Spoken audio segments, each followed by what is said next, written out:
Irmãos, Iremar já comentou rapidamente alguma coisa aqui deste salmo, mas eu quero lembrar mais dois aspectos que muitas serão as provações dos que trocam Deus, o Senhor, por outros deuses. A gente pensa que só quem troca o Senhor por outros deuses são os que estão se ajoelhando diante de Nossa Senhora, Ave Maria, não sei o quê. Não, irmãos. Nós temos ensinado isso aqui ao longo desses 8 anos a todos vocês. Toda vez que eu troco alguma coisa que é devida ao Senhor por outra atividade qualquer, eu estou colocando um outro Deus diante do Senhor. Seja minha família, seja o que for. Todas as vezes, irmãos. A gente normalmente critica os católicos, especialmente por causa da Maria, não sei o quê, imagem. Pois é, nós não temos imagem, mas temos os nossos ídolos do mesmo jeito. E muitas serão as penas dos que trocam o Senhor. Muitos irmãos aqui sabem as penas que vivem nas suas casas, porque trocam o Senhor pelas coisas desta vida, deste mundo. Um outro aspecto, bendigo ao Senhor, capítulo 7, que me aconselha, pois até durante a noite o meu coração me ensina. Mas o que é que o meu coração me ensina durante a noite? Aquilo que eu ponho para dentro da minha cabeça durante o dia.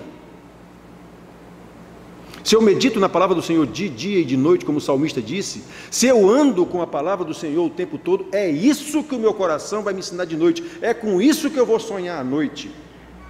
Agora, se o que eu ponho na minha cabeça durante o dia são coisas do mundo, novela, vale a pena ver de novo, não sei o que mais, não sei o que mais, é com isso que eu vou sonhar à noite. São as minhas preocupações durante o dia, o tempo todo, é com isso que eu vou sonhar à noite. Então, meu coração está me ensinando à noite aquilo que eu vivo de dia. O nosso sonho à noite nada mais é do que o resultado daquilo que a gente faz durante o dia. Muito bem, irmãos. Então, nós vamos cantar, depois dessa oração que foi feita, mais um hino, Amparo Divino, está aqui já projetado, em que o salmista, o cantor, ele pede a Deus a proteção de Deus o tempo todo, porque ele é frágil e nós sabemos disso. Nós vamos pregar sobre isso hoje, vamos falar desse aspecto. As pessoas que dependem, que esperam pela providência do Senhor, esse espera pela providência do Senhor não é ficar deitado não, é trabalhar sabendo que é o Senhor quem trabalha em mim e através de mim, para a glória do seu nome. Então, eu não me atrevo a dar nenhum passo sem o teu amparo, meu Senhor. Nós vamos ver isso aqui. E nós vamos tratar desse assunto rapidamente aqui, mostrando que a maioria das pessoas, inclusive crentes, ou que se dizem crentes, não é só um passo não, dão todos os passos da sua vida, com as suas próprias forças, com o seu próprio entendimento, com suas próprias decisões, às vezes flagrantemente contrário à palavra de Deus, aí querem que Deus abençoe. Aí já vim pedir para o pastor orar por elas, né? Totalmente diferente do que o cantor canta aqui. Vamos cantar aqui. Com tua mão segura bem a minha, pois eu tão frágil sou, ó Salvador, que não me atrevo a dar jamais um passo sem teu amparo, Cristo meu Senhor. Com tua mão segura bem a minha, e meu caminho alegre seguirei, mesmo onde as sombras caem mais escuras, teu rosto vendo, nada temerei. E no momento de transpor o rio que tu por mim vieste atravessar, com tua mão segura bem a minha, e sobre a morte eu hei de triunfar.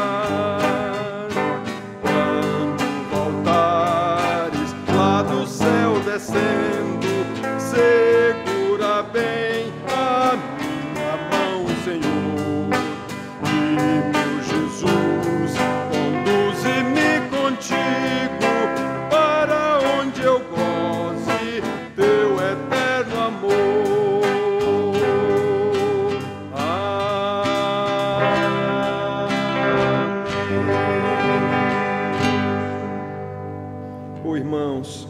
Esses cânticos, eu tenho insistido em lembrar a vocês também, normalmente são cantados da boca para fora, pelo hábito de cantar. A gente não pensa no que está cantando, normalmente. É possível que haja alguma pessoa em qualquer igreja que está efetivamente orando quando está cantando, mas a grande maioria, seguramente, muito mais de 90%, não está pensando no que está cantando. Ele está envolto na melodia e fica na melodia mesmo, seguramente. Olha, irmãos, te exaltamos, ó Cordeiro Santo de Deus, e declaramos as tuas maravilhas. Temos cantado desde o primeiro hino sobre isso.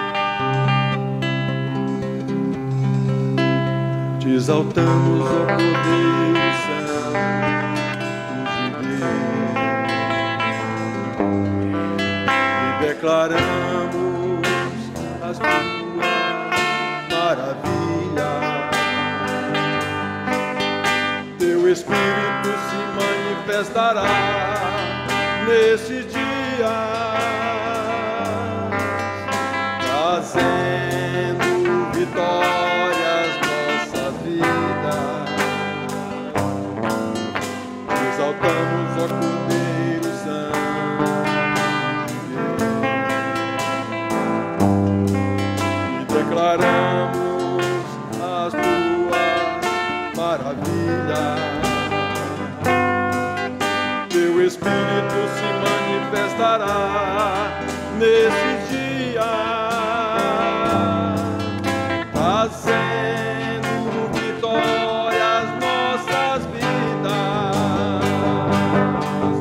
Quem tentará contra o braço forte do Senhor? Quem impedirá o seu agir?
Que maravilha, querido. Essa palavra de vitória não é a vitória das igrejas pregada por aí, é a vitória contra o pecado, irmãos.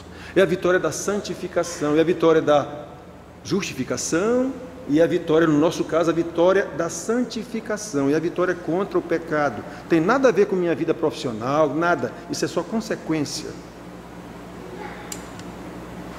Bem-aventurado aquele que teme ao Senhor, que confia no seu poder. Cante contigo, é muito bonito. Bem-aventurado aquele que teme ao Senhor e confia perpetuamente em seu poder, que medita de dia e noite, dia sem fim. Tua casa edificada sobre a rocha, não existe vendaval pra destruir. E a família que habita dentro dela, o Senhor espera.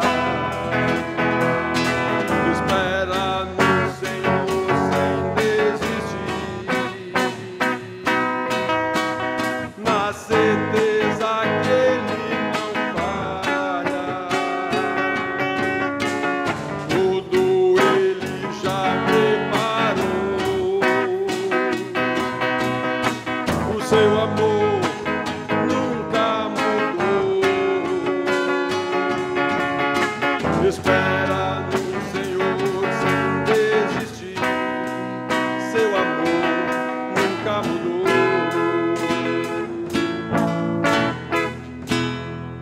Oh, irmãos, espera no Senhor sem desistir, trabalhando, mas sempre confiando. É o Senhor quem me dirige, é o Senhor quem trabalha em mim e através de mim. Se não for assim, só há uma explicação: nunca houve conversão. O que há nesta pessoa é apenas uma cultura religiosa. Os fariseus pensavam que eram muito crentes, havia neles apenas uma cultura religiosa, e eles eram muito retos naquilo que eles diziam fazer, corretíssimos. Só que Jesus disse: bando de hipócritas. Que tristeza, que tristeza. Tudo que eu faço, tudo que eu tenho, tudo que eu digo, tudo que eu penso, tem que estar cativo à palavra do Senhor. É por isso que o salmista podia dizer: o Senhor é meu pastor e não sinto falta. Esse nada me faltará nos remete a bens materiais, mas não é isso não que ele estava falando. Eu não sinto falta de segurança no deserto com Saul me perseguindo, eu não sinto falta de paz, eu não sinto falta de tranquilidade para dormir no meio do deserto, durmo e logo pego no sono, porque só tu, Senhor, me faz repousar seguro. É nesse sentido que ele estava falando. O Senhor me dá tudo, mesmo sem ter nada. E ele não estava falando de bens materiais naquela situação.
vamos continuar louvando a Deus com oração pela nossa irmã Jane, nossa querida Jane, que está aqui conosco hoje. Oremos.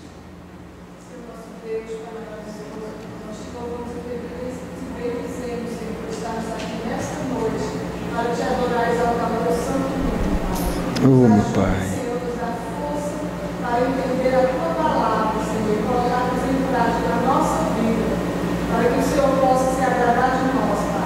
É assim que nós te agradecemos, em nome de Jesus. Amém, amém. Está conosco a nossa irmã lá que eu ainda sou do tempo de Igreja Central, da primeira, não é? Seja muito bem-vinda. Como é o nome que eu não lembro, irmã?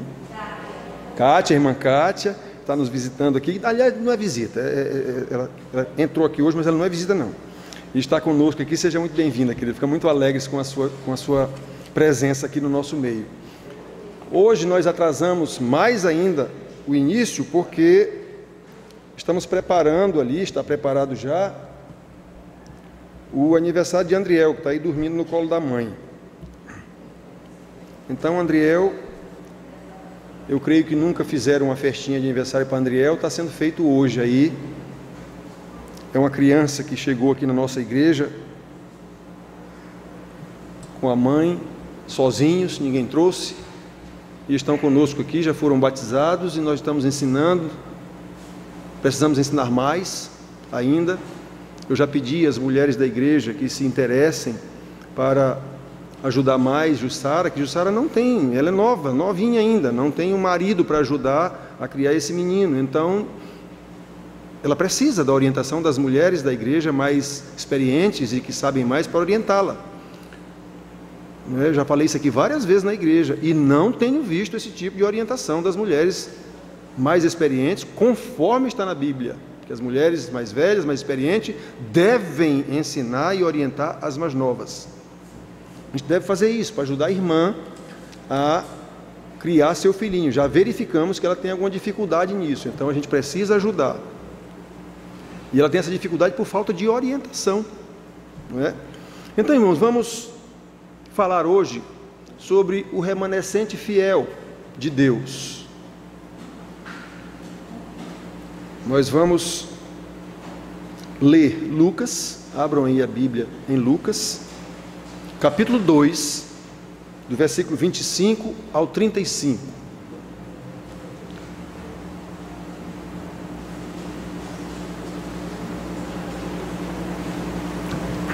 Lucas, Evangelho segundo pesquisou e escreveu Lucas. Lucas não era discípulo de Jesus, era discípulo de Paulo, auxiliar de Paulo, mas fez uma pesquisa para escrever o seu Evangelho. Capítulo 2, versículos 25 a 35, diz assim: Havia um homem em Jerusalém chamado Simeão, homem este justo e piedoso, que esperava a consolação de Israel, e o Espírito Santo estava sobre ele. Revelara-lhe o Espírito Santo que não passaria pela morte antes de ver o Cristo do Senhor.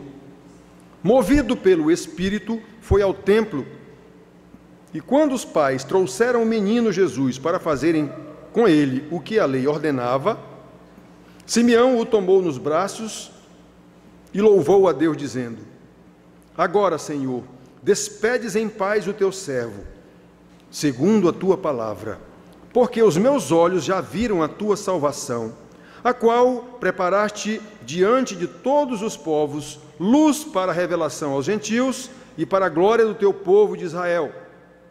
E estavam o pai e a mãe do menino admirados do que dele se dizia. Simeão os abençoou e disse a Maria, mãe do menino: Eis que este menino será designado tanto para a ruína, como para levantamento de muitos em Israel, e para ser alvo de contradição. Também uma espada traspassará a tua própria alma, para que se manifestem os pensamentos de muitos corações. Eu vou dizer aos irmãos por que eu lembrei desse texto. Porque no domingo passado, na escola dominical, quem estava aqui ouviu Daniel falar que o testemunho de Simeão era um testemunho que o impactava muito. Eu nunca tinha visto com a dimensão que Daniel viu. Como é que um homem conseguiu ver naquele bebê de 1 mês o Salvador. Daniel disse: é o testemunho que mais me impressiona na Bíblia, é o de Simeão.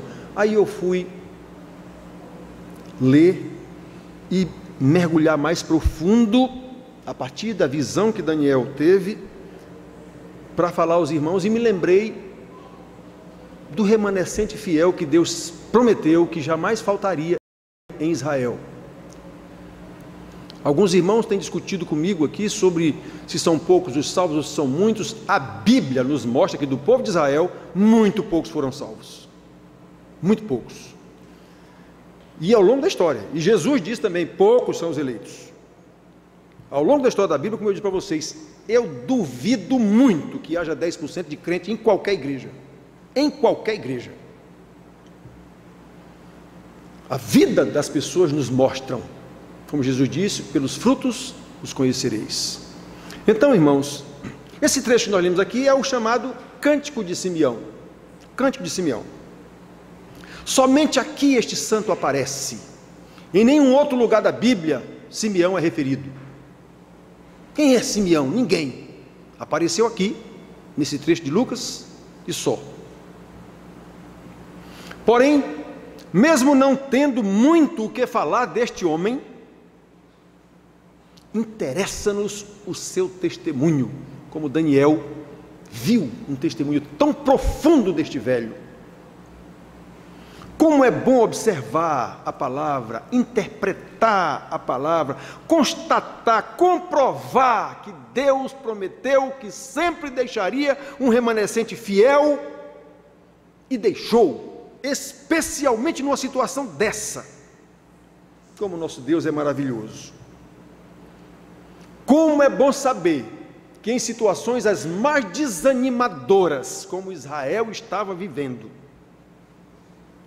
Deus não deixará o seu povo sem um testemunho fiel, sem um remanescente fiel, ainda que seja apenas um remanescente que glorifique o seu nome, como este velhinho glorificou ali, um remanescente fiel que sirva de testemunho, para que o Evangelho seja pregado a todas as nações, como nós pregamos no domingo passado aqui. Um remanescente fiel que sirva de encorajamento para aqueles que estão desanimados por causa da sua fé ainda infante, por causa da sua fé ainda muito frágil, uma fé sem vigor da maturidade. Não é sobre Simeão que nós vamos falar, até porque não tem muito o que falar desse homem. A Bíblia só mostra que pronto, ele pegou Jesus e disse: agora pode me matar, Senhor. Foi isso que ele quis dizer. Agora eu posso morrer. O que eu quero falar é da fidelidade de Deus em qualquer circunstância. Naquela época em que Jesus nasceu, a situação de Israel, o povo eleito de Deus, era deplorável em todos os aspectos.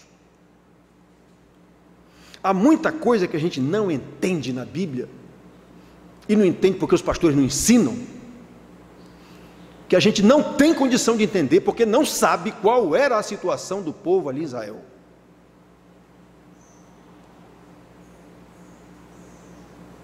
Quando Paulo diz, por exemplo, que todo aquele que confessar com a boca que Jesus é Filho de Deus, você não sabe o que quer dizer aquilo, nunca ninguém explicou o que quer dizer aquilo. Aquilo quer dizer que você, se confessasse que Jesus era Deus, você ia morrer, simplesmente. Mas ninguém sabe disso. Não, eu confesso, sim, e o que isso te custa? Naquela ocasião, quem confessasse que Jesus era Deus, morria, era morto pelo Império Romano. Um dia eu vou explicar o livro de Romanos para vocês aqui, vai demorar muito tempo, mas eu vou ensinar o livro de Romanos, mostrando para vocês a doutrina, o que era que acontecia, por que Paulo escreveu aquilo, qual era o significado naquela época. Não é o mesmo significado para nós hoje, na boa vida que nós vivemos, na religião vida mansa que nós vivemos. Não se aplica a nós aquilo. Mas os pastores insistem em pregar: é muito bom. Você sabe qual era a situação daquele povo naquela época? Então, irmãos, Israel estava vivendo uma situação deplorável em todos os aspectos. Moral, religioso, social, político, tudo. Tudo. A época em que Jesus nasceu. A gente diz: o mundo hoje está pervertido. Hoje não é nem fichinha, não é nem parecido do que era a imoralidade e a perversão e a corrupção naquele tempo de Jesus. Hoje não está nem perto, mas não é nem um décimo do que era naquela época. Israel vivia nesse meio, corrompido do mesmo jeito. No tocante à religião dos patriarcas, que eles se vangloriavam e diziam: nós somos filhos de Abraão. Todos se diziam filhos de Abraão. Mas aquela fé exercida por Abraão, que diziam que Abraão é nosso pai na fé, só existia da boca para fora. Como hoje todo mundo diz que é crente, sem saber nem o que quer dizer ser crente.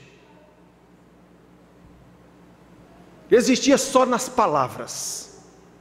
A vida religiosa de Israel, baseada na lei de Moisés, estava totalmente deturpada pelos costumes dos fariseus, escribas, saduceus, como Jesus acusou o tempo inteiro. A tradição de vocês invalidou a palavra de Deus.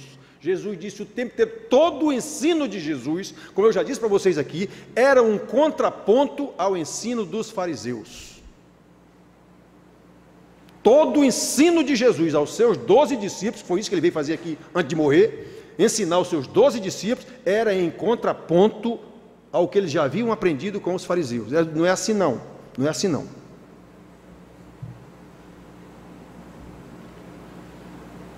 Pois é, esses pastores da época, que eram os fariseus, os escribas, que eram aqueles que escreviam a tradução da Bíblia, os saduceus, que eram os donos da igreja, eram os poderosos de dinheiro, ensinavam tudo errado para o povo, como os pastores ensinam hoje, do mesmo jeito, sem explicar o que é que está escrito aqui, por que isso foi escrito assim, em que sentido isso está escrito, como isso se aplica a nós. Normalmente eu insisto em dizer isso aqui, toda pregação eu digo isso, as pregações são humanistas, elas são centradas nos nossos sentimentos, elas não são centradas em ensinar o que é que Deus quer, quem é Deus, é essa a finalidade da Bíblia. A Bíblia é um livro de Deus, não é um livro de homem não é um livro de homem, é um livro de Deus, para ensinar quem é Deus. Se eu não aprender quem é Deus, eu não sou crente, eu não sou nada, eu apenas penso que sou crente, faço parte de uma igreja. Tudo na vida de uma pessoa salva vem atrelado ao seu conhecimento de Deus. É por isso que Jesus ensinou tanto e disse ao próprio Deus, na sua oração sacerdotal em João 17, Pai, a glória que eu tive contigo no céu, eu transmiti a eles. O que foi que Jesus transmitiu aos seus discípulos? O conhecimento de Deus. Foi só isso. Ele não tinha uma arruela, um parafuso para dar de bens materiais para os seus discípulos. Foi só o conhecimento. Pronto, foi só isso. É a partir daí que os discípulos tiveram condição de edificar a igreja, ou de ser agentes da edificação da igreja, e quem edificou foi o próprio Jesus. Ele disse, eu edificarei a minha igreja, mas vocês são os obreiros, com aquilo que eu ensinei para vocês. Pois é, irmãos, então, quem não busca o conhecimento de Deus, quem não tem a revelação do Espírito de Deus, seguramente não faz parte do tal remanescente fiel, que eu quero falar, que estou falando hoje, do Simeão da vida. Vocês estão vendo aqui que o Espírito Santo revelou a ele, a Simeão, no meio daquele povaréu de Israel todinho, a Simeão, que ele veria o Salvador e tal. Isso quer dizer que não tinha mais crente? Não, tinha mais crente, mas o remanescente fiel em pouco. Foi revelado só a Simeão, naquela circunstância ali. Então, irmãos, prestem atenção. Quando nós encontramos, lembrando que os escribas, fariseus e saduceus eram a cúpula da religião judaica, eram os pastores de Israel naquela época. Imaginar que os pastores de hoje são diferentes daqueles é pura tolice. Pura tolice. Naquela época, irmãos,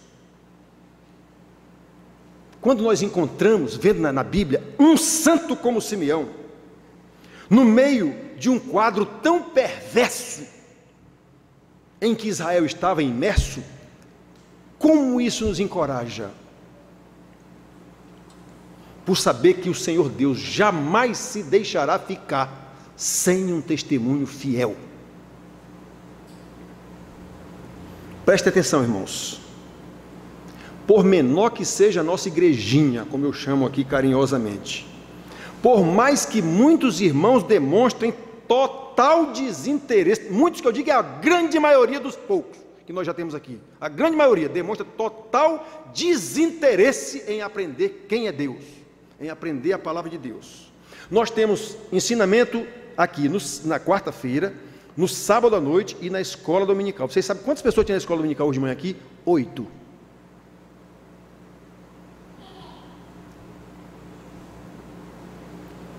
Por menor que seja a nossa igrejinha, e dentro desse menor, a grande maioria demonstra claramente total desinteresse em crescer no conhecimento de Deus, pelo estudo da palavra, eu não tenho nenhuma dúvida que sempre haverá um remanescente fiel, e isso nos encoraja. Desde que eu cheguei aqui para organizar essa igreja, Iremar, que está aqui, Tiago, que está aqui, daquela época, quem é mais Rick, que está aqui, daquela época, Eliane, que está aqui daquela época, me ouviram dizer, a minha perspectiva aqui, eu recebi essa congregação com cerca de 80 membros, aliás, 68 parece, e eu disse para minha mulher, ela está aqui de prova, eu digo, não ficam 10, quando eu vi o povo que estava aqui, e percebi nos primeiros cultos, digo, não ficam 10, ficaram 9, acertei. Então, daqueles 68 irmãos que eu recebi aqui, ficaram 9. Aqui. Isso contando com as crianças, hein? Contando com as crianças. Só ficaram 9. E eu sempre disse para os irmãos aqui, a igreja vai crescer. Eu digo, vai não. Vai não. Não é bíblico a igreja crescer. Onde a palavra de Deus for pregada com integridade, não haverá plateia. Não foi assim a vida inteira com os profetas? Não foi assim com Jesus? Não foi assim com os apóstolos? Por que agora vai ter? O que foi que mudou? Olha, irmãos, quando olhamos a história do povo de Deus, prestem atenção, quando olhamos a história do povo de Deus, podemos comprovar claramente essa verdade assombrosa, mas foi assim que Deus determinou. No tempo da corrupção total do gênero humano, lá em Gênesis, capítulo 6, Deus disse, vou acabar com tudo. É mal todo o desígnio do coração do homem, vou acabar com tudo. Mas deixou Noé, um remanescente fiel. Havia Noé, para que Deus, a partir dele, desse continuidade à história da redenção. Essa redenção chegará à sua consumação, não há quem impeça, isso é decreto de Deus. Tempos depois, novamente, o povo todo se corrompeu, mas o Senhor separou Abraão e disse, de Abraão eu farei uma grande nação, e dessa nação virá o Redentor.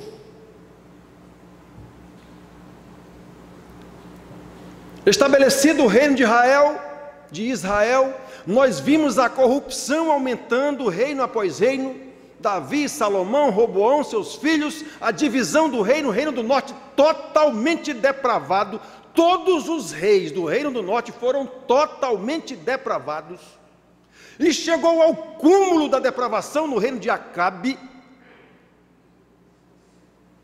fazendo um trocadilho, esse homem acabou, de fato, o Acabe acabou com Israel na corrupção, por causa de sua mulher Jezabel, mas ali foi o auge do fausto do reino de Israel, não foi no tempo de Davi e de Salomão, que o Israel teve tão grande, foi no tempo de Acabe, pois é, todo mundo corrupto, mas ali havia um Elias, que chegou a pensar que só tinha ele mesmo, e Deus disse, não meu filho, eu reservei, não foram eles que se reservaram não, fui eu que reservei 7.000, olha, 7.000 num reinado de milhões e milhões de pessoas, 7.000, menos de 1%, talvez.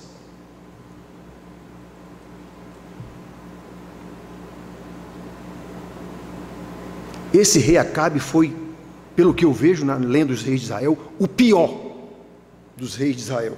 Foi o mais perverso, corrupto, frouxo, dominado pela esposa endiabrada, que serviu para Jesus citar o nome dela lá no Apocalipse, Jezabel, estão seguindo Jezabel.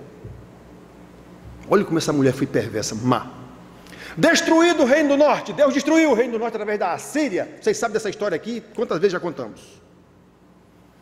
Na continuidade da história da redenção, ficou o chamado de Israel, a partir daí, Judá. Reino do sul passou a ser chamado de Israel de novo, já que o reino do norte acabou, que era chamado de Israel. E o reino do sul era chamado de Judá. Quando acabou o reino do norte, Israel, Judá passou a ser chamado de Israel de novo, já que era o remanescente. Uma tribo e meia. Pois é, novamente o povo se corrompeu, não viu, não seguiu, não aprendeu nada com o que aconteceu com Israel do norte. Corrompeu-se o povo novamente. Mas, citando só um dos nomes, havia um Jeremias, 40 anos, chamando a atenção do povo. Meus filhos, olha o que Deus disse, olha a lei. Havia mais, poucos. Ezequiel, muito bem. Mais uma vez o juízo de Deus se abateu sobre o povo, e o povo foi levado cativo, totalmente dominado pela Babilônia. Mas havia um Daniel no meio dos cativos, seus 3 amigos, nós vamos citar Daniel, que era o mais importante dos 3. E assim, de jugo em jugo, seguiu o povo de Israel, demonstrando o tempo inteiro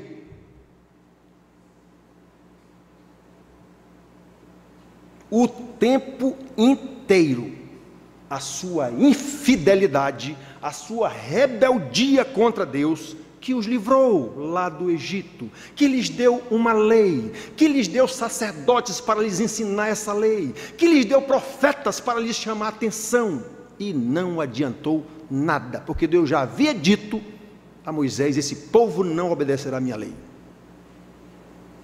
Já havia dito que eu terei um remanescente fiel.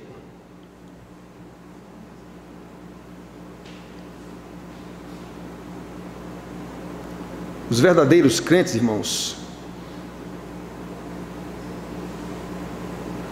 devem atentar para essa história.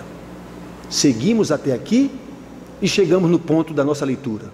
Aqui nós vimos Israel sendo subjugado de reino em reino, Babilônia, depois Medopécia, depois Grécia, e agora chegamos em Roma. O auge da corrupção e da promiscuidade e de tudo, Israel aqui. E nós encontramos Simeão.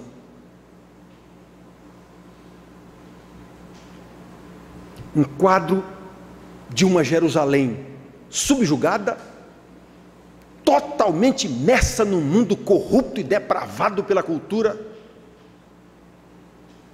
greco-romana. E ali me aparece o desconhecido Simeão. Como Deus é maravilhoso. Como esse desconhecido Simeão, em meio a tantos doutores da lei dentro do templo, foi o único escolhido por Deus e capaz de ver que aquele menino era o Messias prometido lá no início da história, era o Salvador do povo eleito de Deus. Os verdadeiros crentes devem ter em mente esta palavra de conforto. Mesmo em meio à infidelidade do povo, dito povo de Deus, sempre haverá um testemunho fiel. Isso é uma palavra de conforto para nós. Todos nós reclamamos: ah, pastor, mas hoje é muito difícil, como é que eu venho para a igreja se eu trabalho o dia todo, se eu não sei o que, se eu não sei o que mais, se eu chego em casa e é menino chorando, E naquele tempo não tinha isso, não é? Tinha, querido, do mesmo jeitinho, no mesmo nível. A realidade social era diferente, o tipo de trabalho era diferente, mas existia do mesmo jeitinho. Podem ter certeza disso. Vamos lembrar para vocês? Na época do profeta Elias, ele achou que só tinha ele de crente. O povo todo está corrompido. Só tem eu, Senhor. Já mataram teus profetas e estão querendo me matar, então me leva logo. E Deus corrigiu a visão do profeta: não tem só você não. Eu reservei um remanescente fiel de 7.000 que não dobraram os joelhos diante de Baal. Então isso nos conforta. Há um remanescente fiel de Deus. Eu já disse para os irmãos aqui, e podem acreditar nisso, eu não fico triste quando estou aqui ensinando para 4 irmãos, não, pelo fato de não ter plateia. Eu já vi um pastor reclamar que não tinha plateia, inclusive foi embora, não deu aula para a gente, porque só tinha, ainda chamou a gente de gato pingado, porque só tinha 6 gatos pingados. Na época eu era presbítero. Ele chegou lá, cadê o pessoal? Não, só tem nós aqui. Não vou dar aula para 4 gatos pingados. E foi embora, a gente pensava que era brincadeira dele, ele foi embora mesmo. Eu não estou preocupado com o fato de ter... Quem está aqui à noite, que às vezes tem 3 pessoas, eu dou aula falando desse mesmo jeito, dessa mesma altura. Quem está aqui sabe disso. Eu fico triste, não é por minha causa, não é por causa dos irmãos que não vieram. Não é por minha causa, não. Eu estudei e dou a aula, mas eu fico triste, os irmãos não estão aqui para aprender. Eu já sei, eu já aprendi, eu já estudei. A minha função agora é ensinar, mas os irmãos não querem aprender. É isso que me entristece, não é porque eu não tenho plateia, não, isso pouco me interessa.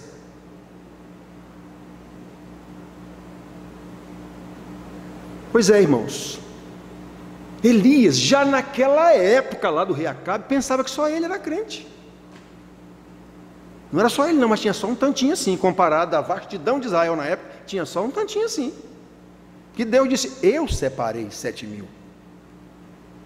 Pois é, irmão, de igual modo, Simeão também vivia em dias muito piores.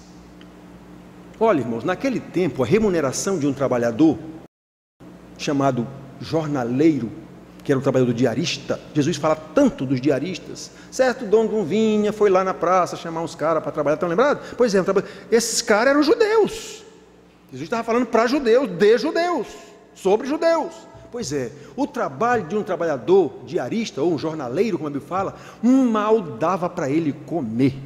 É por isso que a Bíblia diz que maldito é aquele que retém a paga de um jornalista, ou ele é jornaleiro. Por quê? Porque ele precisa comer, aquilo é para ele comer. Como é que você não paga o trabalho do camarada? Ele vai comer o quê? Ele já trabalhou o dia inteiro, coitado, para ganhar um mísero pagamento da comida dele. Era assim a realidade do povo de Israel naquela época. Era ali que Simeão estava vivendo, nessas condições. Aqueles que tinham algum rendimento maior eram obrigados a pagar pesados impostos para Roma. E mais, esses impostos eram cobrados pelos próprios judeus que assumiam esse papel. Os publicanos. Vocês lembram da história de Mateus? Vocês lembram da história do baixinho, como é o nome? Zaqueu. Pois é, eram publicanos, eram judeus, cobravam imposto dos judeus para o Império Romano. Pois é, irmãos, e a morte era uma realidade sempre presente na vida daquele povo. Por qualquer motivo, o soldado romano detonava um ali, porque eles não permitiam rebelião. Por motivos banais, o cidadão era morto. E o cântico de Simeão nos mostra como vivia aquele santo de Deus e como devem viver os eleitos de Deus, sempre esperando pela sua providência. Diz o texto que o Espírito Santo havia revelado a ele que ele não morreria antes de ver o Salvador. E o homem esperou, confiante naquilo, ia para o templo todo dia, até entrar o menino lá, ele pegou nos braços, levantou com 1 mês de vida, disse, meu Senhor, agora despedes em paz o teu servo, porque eu vi a salvação. Está aqui dizendo, foi o Espírito Santo que revelou a ele. Versículo 29. Simeão tomou o menino nos braços e louvou a Deus, dizendo, agora, Senhor, despedes em paz o teu servo, segundo a tua palavra, não é segundo meus sentimentos não, é segundo a tua palavra, porque os meus olhos já viram a tua salvação, a qual preparaste diante de todos os povos, luz para a revelação aos gentios e para a glória do teu povo de Israel. Que coisa linda, irmãos. Aqui eu quero lembrar um aspecto que eu de vez em quando lembro aqui, digo para os irmãos, eu tenho muita dificuldade de entender como é que um crente tem medo de morrer. Tenho muita dificuldade de entender como é que um crente tem medo de morrer.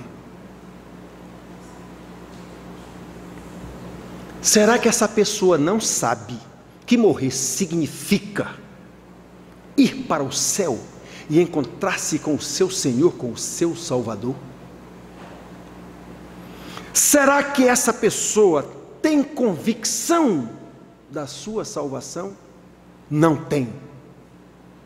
Quem tem medo de morrer não tem convicção da sua salvação.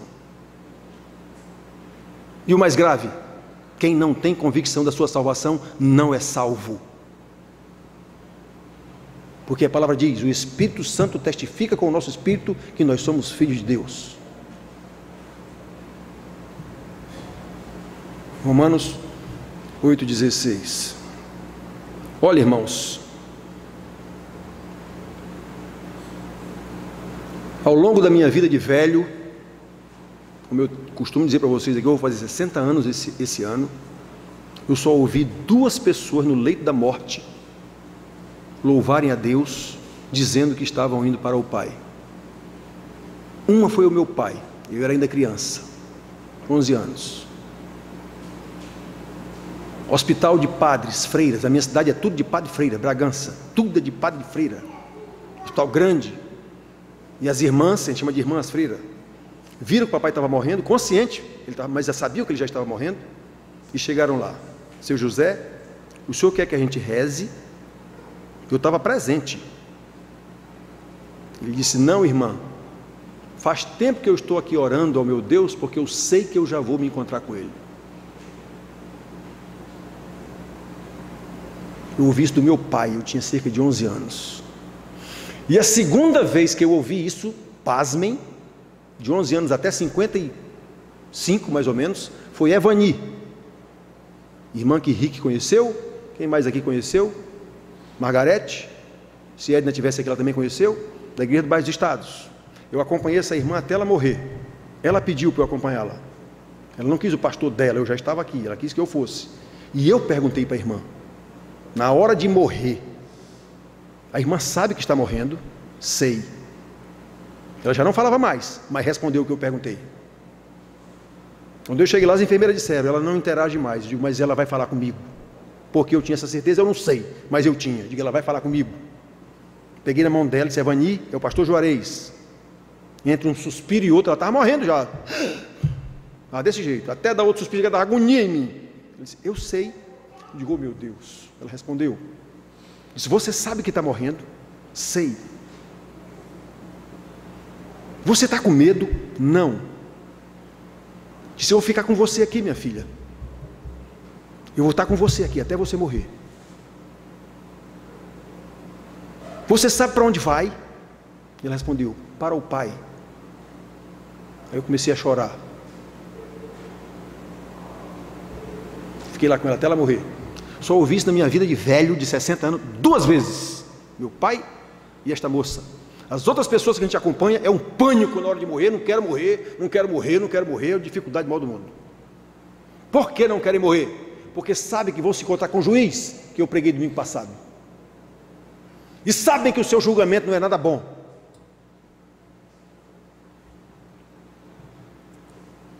Olha, irmãos, agora, Senhor, despedes em paz o teu servo, segundo a tua palavra, e não segundo o que eu estou sentindo. Está na moda agora, eu sinto isso, eu sinto aquilo. Eu não sinto nada, eu sei, está na palavra. Então, irmãos, prestem atenção. Será que como crentes verdadeiros, nós não sabemos que essas palavras de Simeão, as palavras do meu pai, eu era criança, a palavra de Evani, serve de encorajamento para aqueles que estão aqui nesse mundo perverso, e sabe que vão enfrentar muitas coisas ainda, mas eu ouvi esse crente de Deus dizendo, louvado seja Deus, estou indo para o Pai. Isso serve de encorajamento para nós. É um testemunho de um remanescente fiel de Deus, que sabe o que está acontecendo nesse mundo, sabe que esse mundo é de Deus, mesmo perverso, o diabo não tem nada aqui, nada, mas foi Deus quem determinou isso, está acontecendo por determinação de Deus, e eu sei que eu estou no meio, e Jesus chegou a dizer que por causa dos Eleitos, o Senhor abreviará o grande sofrimento da tribulação, mas os eleitos sofrerão e saberão por que estão sofrendo, e não negarão o Senhor. Como Paulo dizia lá em Romanos: aquele que confessar com a sua boca, pois é, aquele que confessar com a sua boca vai para um poste, ser manchado de piche e tocar fogo nele. Era isso que acontecia lá. Os irmãos não sabem disso, provavelmente nunca tinham escutado isso. É isso que quer dizer, aquele que confessar com a boca que Jesus é Senhor. Senhor era César, não era Jesus. Deus era César e não Jesus. Olha, irmãos,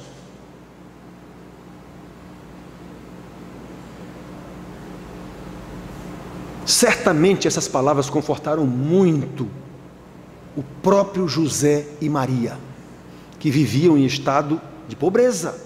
A oferta que eles fizeram quando foram apresentar o menino nessa situação aqui, foram 2 pombinhas. Era a oferta das famílias mais pobres de Israel. E diz aqui que Maria ficou espantada, prestando atenção com o que se falava sobre o menino. Versículo 19: Maria, porém, guardava todas estas palavras, né? Maria, estava o pai e a mãe. Onde é que eu li aqui agorinha?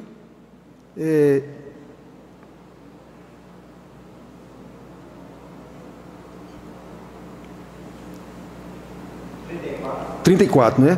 Simeão os abençoou e disse a Maria, mãe do menino: eis que este menino está destinado... Está aqui, 33. E estavam o pai e a mãe do menino admirados do que dele se dizia: esse menino é o Salvador. Eles já tinham tido revelação do anjo antes do menino nascer e tudo, mas agora esse menino é o Salvador. Eu vi a salvação. Pode levar, Senhor, o teu servo. Então, como isso é encorajador,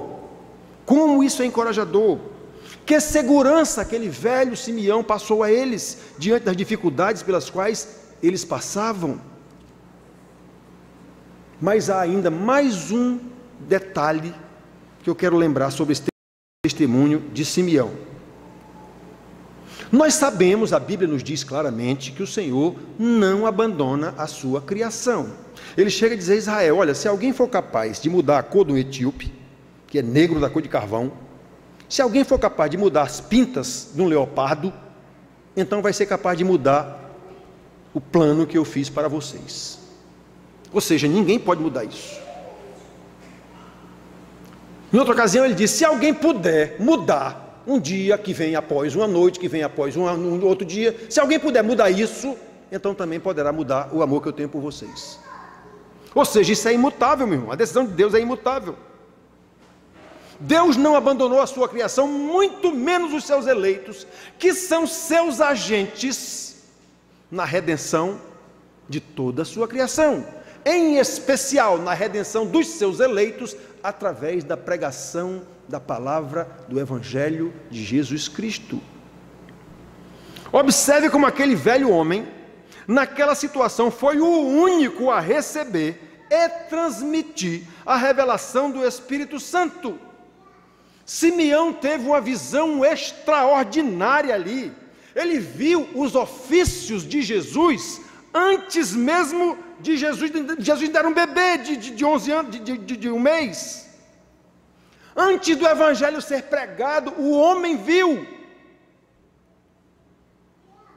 Simeão teve a visão clara dos ofícios de Jesus. Olha aqui: Simeão os abençoou, 34, e disse a Maria, mãe do menino: eis que este menino está designado tanto para a ruína, como para levantamento de muitos em Israel, e também para ser alvo de contradição.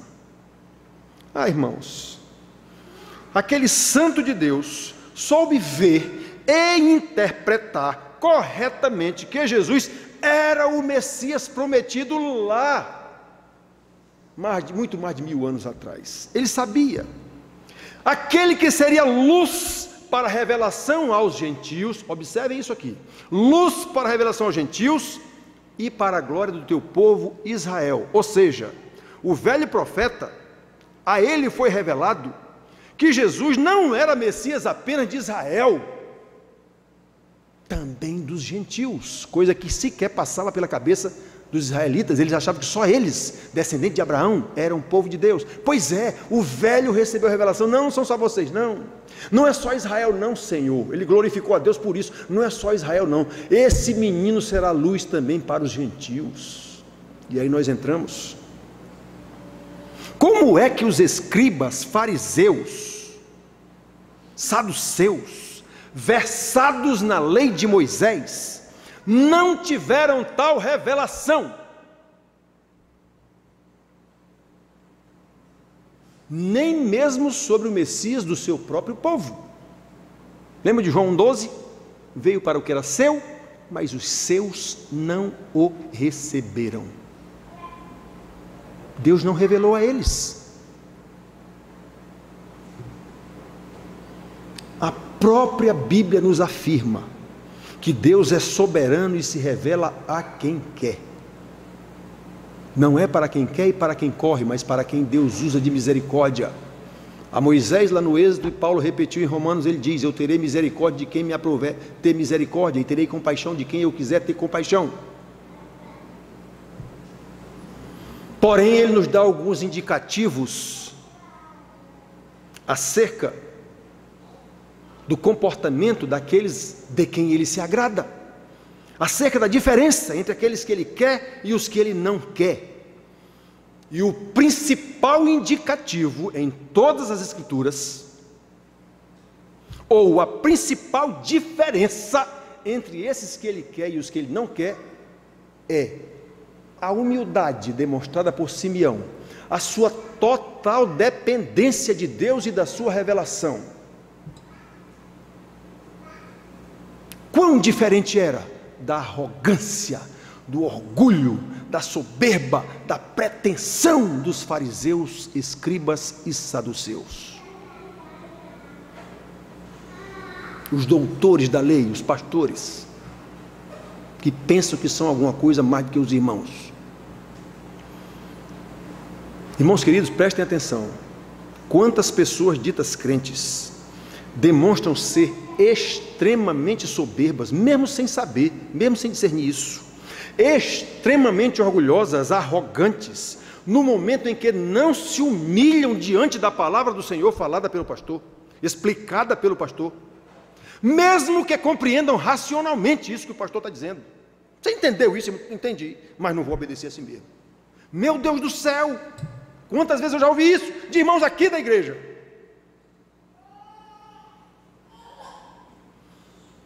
Quantas pessoas ditas crentes, ainda que não admitam, se imaginam mais capazes de conduzir as suas vidas do que Deus, aquele que é o Senhor da vida e da criação.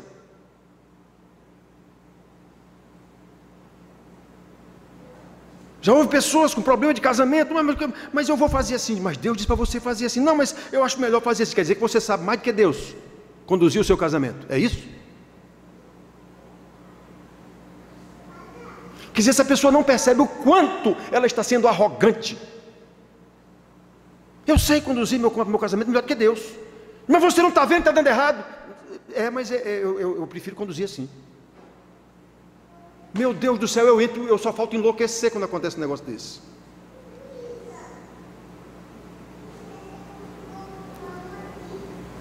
Olha, irmãos, não é à toa que nós vemos a cada dia, a revelação de Simeão se cumprindo. Como ele disse, Jesus seria destinado tanto para a ruína, como para levantamento de muitos em Israel, e para ser alvo de contradição. Versículo 34. De fato, nós comprovamos isso todo dia, ao longo da leitura do Novo Testamento, e todo dia, ao longo da nossa própria experiência de vida. No Novo Testamento, você vê, Jesus foi desprezado, humilhado, rejeitado pelos seus, como eu disse agora em João 1,12. Serviu de ruína também para muitos em Israel, muitos, na verdade quase todos.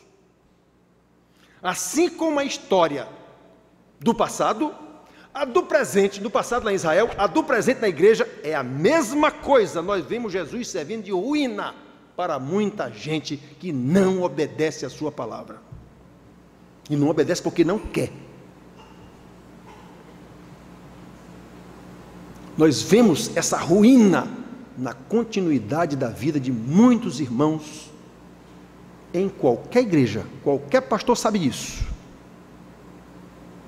O difícil é ele ter coragem de dizer isso. Ele prefere orar pelo irmão no gabinete. Orar o quê, rapaz? Vai obedecer a Deus? Prestem atenção, queridos.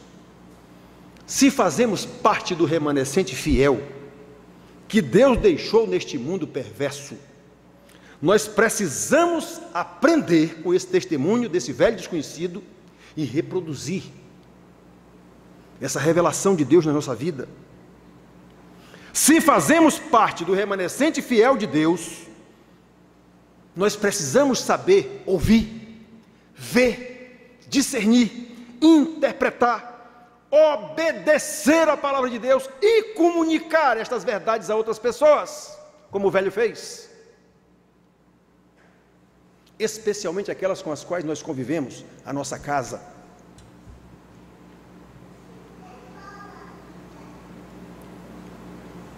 Para concluir, queridos, eu rogo para que Deus,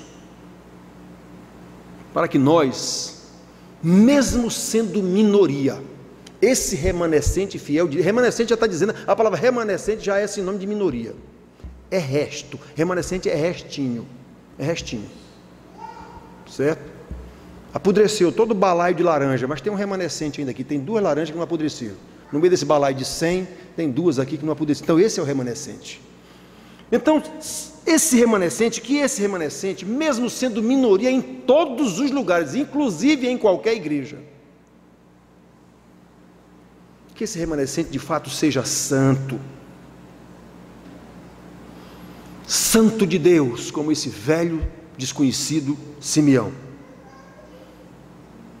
Um remanescente fiel que sabe o que está dizendo, sabe o que está acontecendo, sabe por que e para que está acontecendo, sabe a importância do seu testemunho de vida, sabe a importância das suas palavras, não por tradição religiosa ou tradição de família, mas porque aprendeu na palavra de Deus. Ele age de acordo com a vontade de Deus, para louvor da glória de Deus. É isso que nós rogamos a Deus que aconteça com a vida do remanescente fiel, que certamente há aqui na nossa igrejinha. Que Deus nos abençoe. Amém.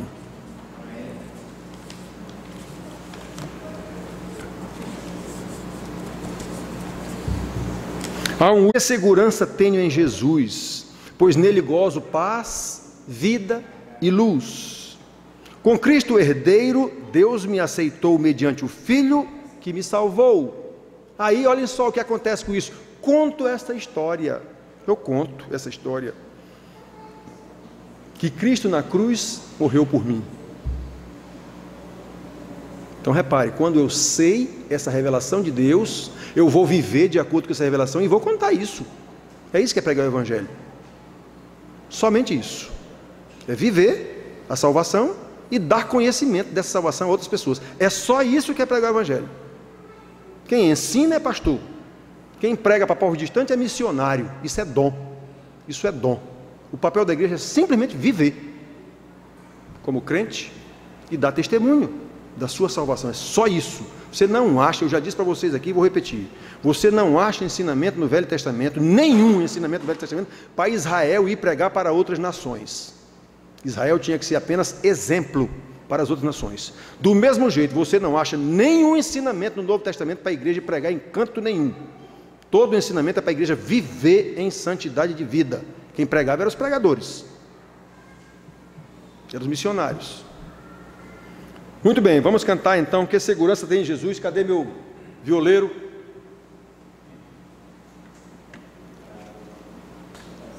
Cadê meu violeiro?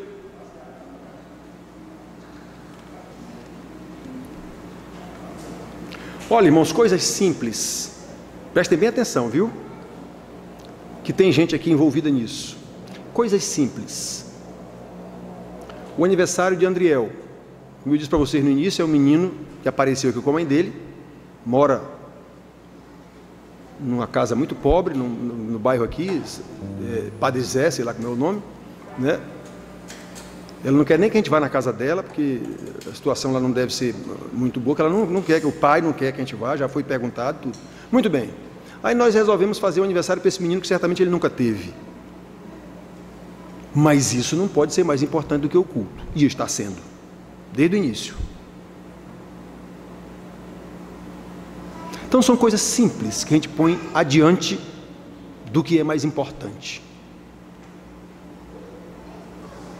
Elô, que é a responsável por essa festinha aí, não assistiu a aula de sábado, não assistiu a escola dominical hoje de manhã. Por quê? Porque estava preparando essa festa. Está errado. Está errado. Mas se o pastor não deixar a pessoa ir preparar a festa, pronto, vai-se embora meio mundo de gente da igreja porque o pastor não deixou fazer uma festa. É complicado a situação, é complicado. É questão de a gente saber o que é o principal e o que é o acessório. O principal é o conhecimento de Deus.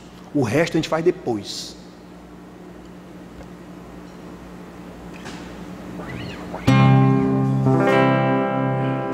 Que segurança tenho em Jesus? Que segurança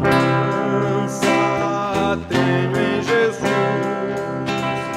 pois nele gozo paz e dai luz. Com Cristo herdeiro, Deus me aceitou, mediante o Filho que me salvou. Conto essa história cantando assim: Cristo na cruz foi morto por mim. Conto essa história cantando assim: Cristo na cruz foi morto por mim. Inteiramente me submeti, plena alegria nele senti. Anjos descendo, trazem dos céus roupa da graça que vem de Deus. Conto essa história cantando assim: Cristo na cruz foi morto por mim. Conto essa história cantando assim: Cristo na cruz foi morto por mim. Firmado em Cristo, no seu amor, estou contente em meu Salvador, esperançoso em viver Jesus Cristo por seu poder. Conto esta história cantando assim: Cristo na cruz foi morto por mim. Conto essa história cantando assim: Cristo na cruz foi morto por mim. Aleluia. Vamos terminar o nosso culto, vamos ficar de pé com oração. Eu quero pedir à irmã Keliane que agradeça a Deus pelo culto, pela palavra, e depois nós vamos para o aniversário do nosso amigo, o pequeno Andriel. Vamos festejar com ele. Ele deve estar dormindo, a gente festeja sozinho. A gente festeja sozinho, o aniversariante dormindo e a gente festeja sozinho. Muito bem. Pois é. Vamos orar. Vamos ficar de pé para orar com Keliane, depois a bênção apostólica e o tríplice amém que a gente canta aqui.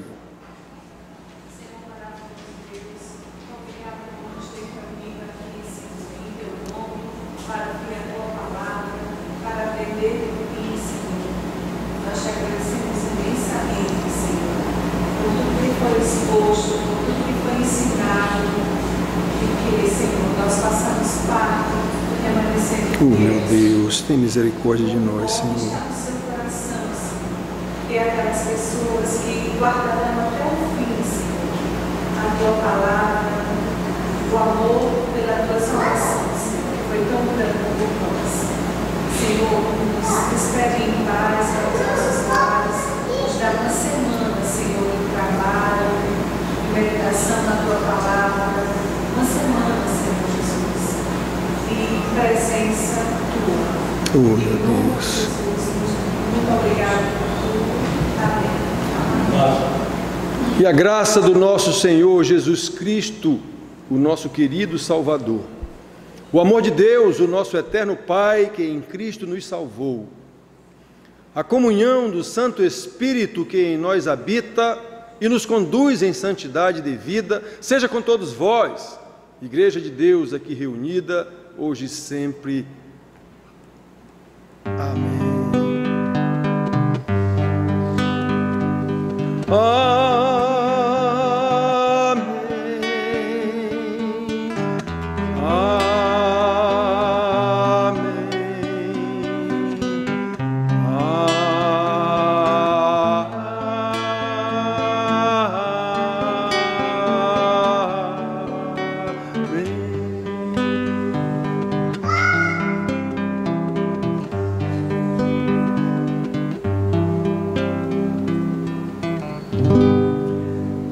Essa que gritou foi...